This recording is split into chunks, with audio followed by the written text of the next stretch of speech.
Good morning student, कैसे हो? सब बढ़िया हो गए? तो इससे पहले हमने हिंदी में वर्णमाला के बारे में बताया था। वर्णमाला में हमने स्वर के बारे में बताया था और व्यंजनों के बारे में बताया था। फिर उसके बाद में हमने संधि के बारे में बताया।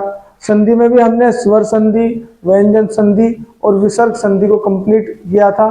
अब जो हमारा नया टॉपिक है उसका नाम है समास। अब समास का अर्थ क्या है, समास की परिभाषा क्या है, हम समास को किस नजरिए से देखते हैं? तो सबसे पहले देखते हैं कि समास का जो तात्पर्य है या शाब्दिक अर्थ है वो क्या है?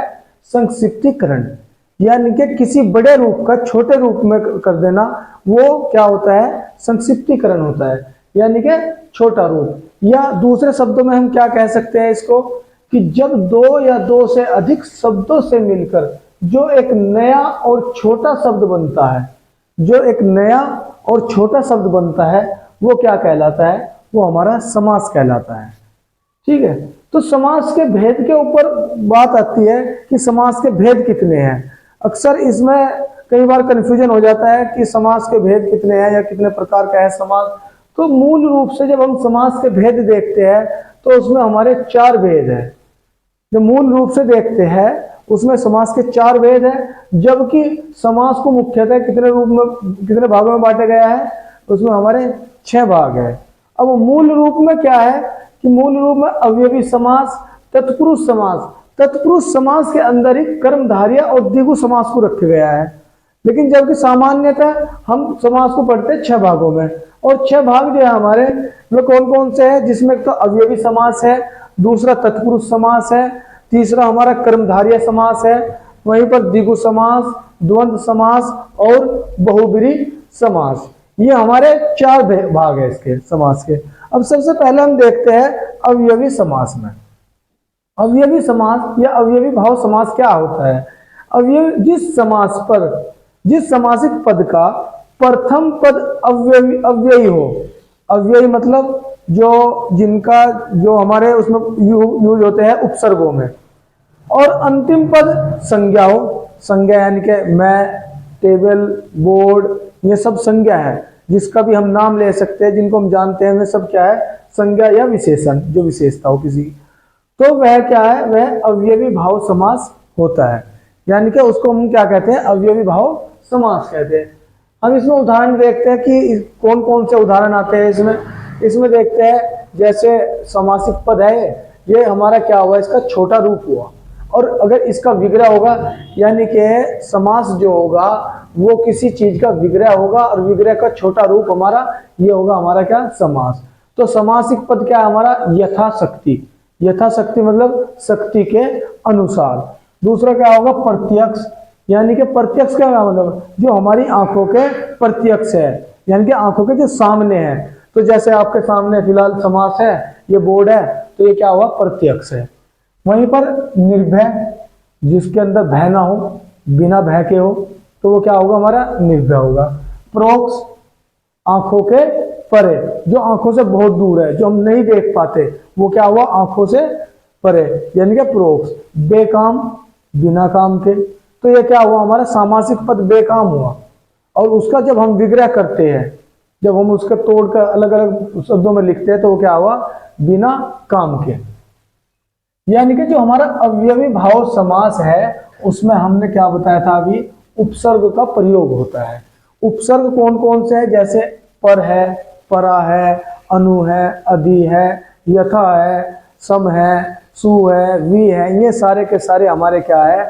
हमारे जो उपसर्ग है उनमें 22 के आसपास उपसर्ग है, जिन्हें हम किसी भी शब्द के पहले लगाकर उस शब्द को दूसरी भाषा, दूसरा रूप दे देते हैं। वहीं दूसरा हमारा कौन सा है? जो दूसरा समास है यह है हमारा तत्पुरुष समास। अब तत्पुरुष समास, इस समास का प्रथम पद गौण होता है और अंतिम पद प्रधान होता है, यानी कि इस समास में प्रथम पद गौण रूप होगा, उसका इतना महत्व नहीं होगा जितना महत्व होगा अंतिम पद का होगा, जिसमें क्या होगा? कर्ता कारक तथा संबोधन कारक को छोड़कर। अब हमारे जो कारक है वे 8 है। कौन कौन से? कर्ता है, कर्म है, करण है, संप्रदान है, अपदान है, अधिकरण है, संबंध है और संबोधन है। ये कितने हुए हमारे 8 कारक है। इन 8 कारक में एक तो हमने कर्ता को छोड़ा और दूसरा हमने संबोधन कारक को, इन दोनों कारकों को छोड़कर बाकी जो 6 कारक है वो क्या हुआ, शेष सभी कारक में विभक्ति लगाकर उसके सामासिक पदों का विग्रह करते हैं। यानी कि क्या बताया इसमें सबसे पहली बात है प्रथम पद क्या होगा, गौण होगा। प्रथम पद की कोई वैल्यू नहीं होगी, जबकि अंतिम पद है, अंतिम पद प्रधान होगा। अंतिम पद को हम क्या करते हैं, हम प्रधान मानते हैं, अंतिम पद के द्वारा ही इसका विग्रह होगा। वहीं पर इसमें कर्ता कारक और संबोधन कारक इन दोनों को छोड़कर अन्य जितने भी कारक हैं उनमें विभक्ति लगाकर सामासिक पद का क्या करते हैं, विग्रह करते हैं। अब तत्पुरुष समास के भेद देखते हैं कि तत्पुरुष समास के कौन कौन से भेद हैं। तत्पुरुष समास के मुख्यतः तो है 8 भेद। तत्पुरुष समास में जो मुख्यतः है 8 भेद है, जबकि हम तत्पुरुष समास में जो मेन पढ़ते हैं वो कितने पढ़ेंगे, हम 6 पढ़ेंगे। लेकिन सामान्यतः रूप से जब उसमें देखते हैं जो मूल भेद देखते हैं तो मूल है इसके 8 भेद, जबकि हम जो पढ़ते हैं वो 6 भेद को पढ़ते हैं। सबसे पहला है कर्म तत्पुरुष समास, करण तत्पुरुष समास, संप्रदान तत्पुरुष समास, अपदान तत्पुरुष समास और संबंध तत्पुरुष समास, और लास्ट में देखते हैं अधिकरण तत्पुरुष समास। तो ये हुए हमारे कितने, 6, जो हमारे कारक से लिए गए हैं। ठीक है, तो सबसे पहले हम देखते हैं इसमें कर्म तत्पुरुष समास कि कर्म तत्पुरुष समास में क्या है। जिस सामासिक पद का विग्रह करते समय, जिस सामासिक पद का विग्रह करते समय बीच में को का आगमन हो जाता है, जो को है उसका आगमन हो जाता है तो वो कर्म तत्पुरुष समास कहलाता है। उसका सामासिक पद का जो विग्रह देखते हैं, सामासिक पद देखते हैं तो उसमें क्या है, जैसे सुख को प्राप्त, सुख प्राप्त, यानी कि सामासिक पद है सुख प्राप्त, तो उसका सुख प्राप्त को जब हम देखते हैं तो सुख को प्राप्त करने वाला, तो बीच में का क्या हुआ, आगमन हुआ, सुख को प्राप्त करने वाला। वहीं पर दूसरा देखते हैं हम गगन चुंबी, तो गगन को चूमने वाला, गगन चुंबी। तीसरा देखते हैं पॉकेट मार, पॉकेट को मारने वाला, यानी कि जिसका सामासिक पद हुआ पॉकेट मार, तो पॉकेट को मारने वाला, जो को आ गया, इसमें बीच में भी क्या आया, को आया। यहाँ माखन चोर, माखन चोर में भी को आया।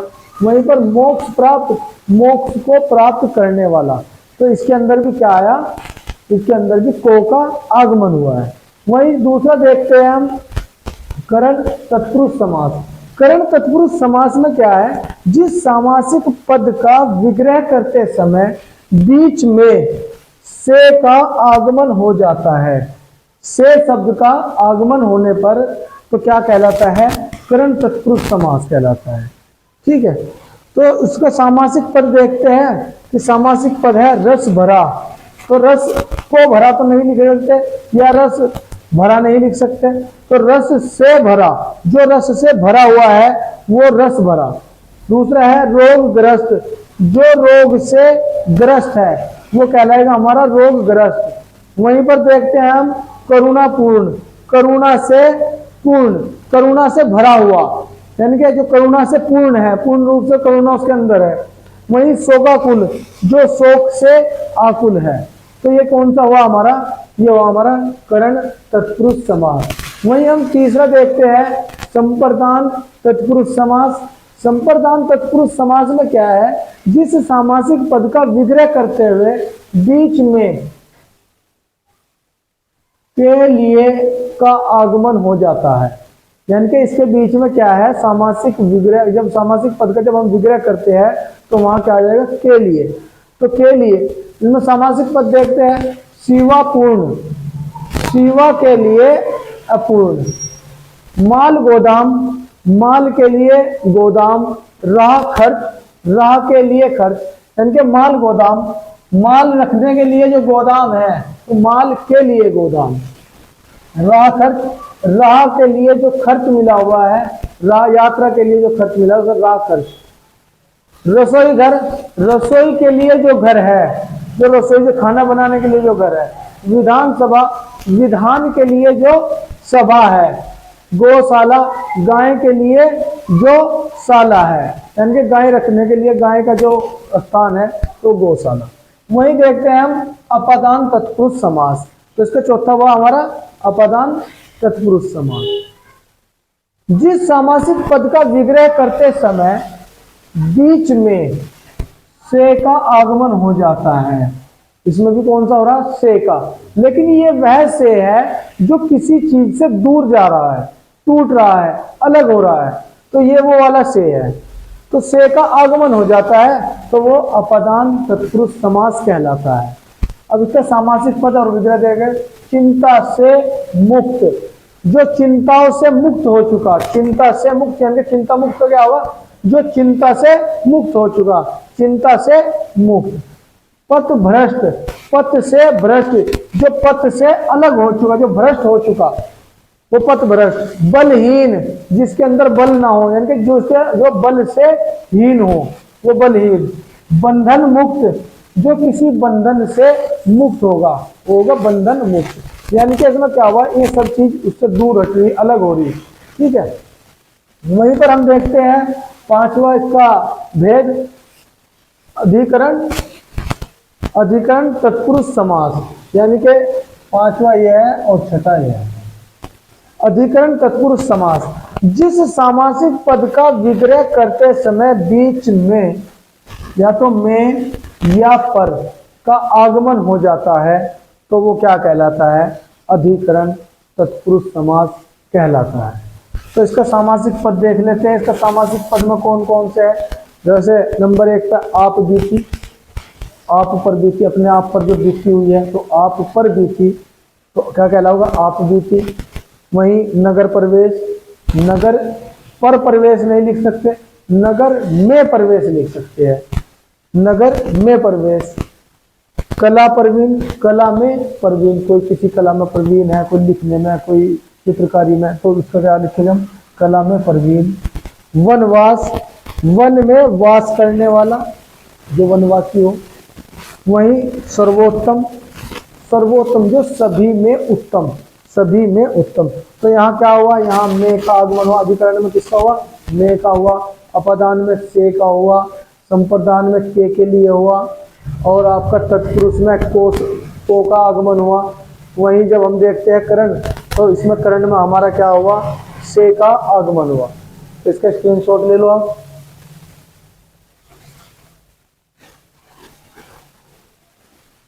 अब लास्ट रह जाता है हमारा संबंध। संबंध को देखते हैं हम यहाँ।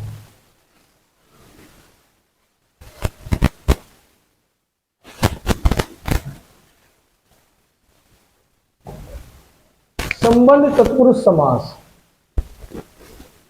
संबंध तत्पुरुष समास।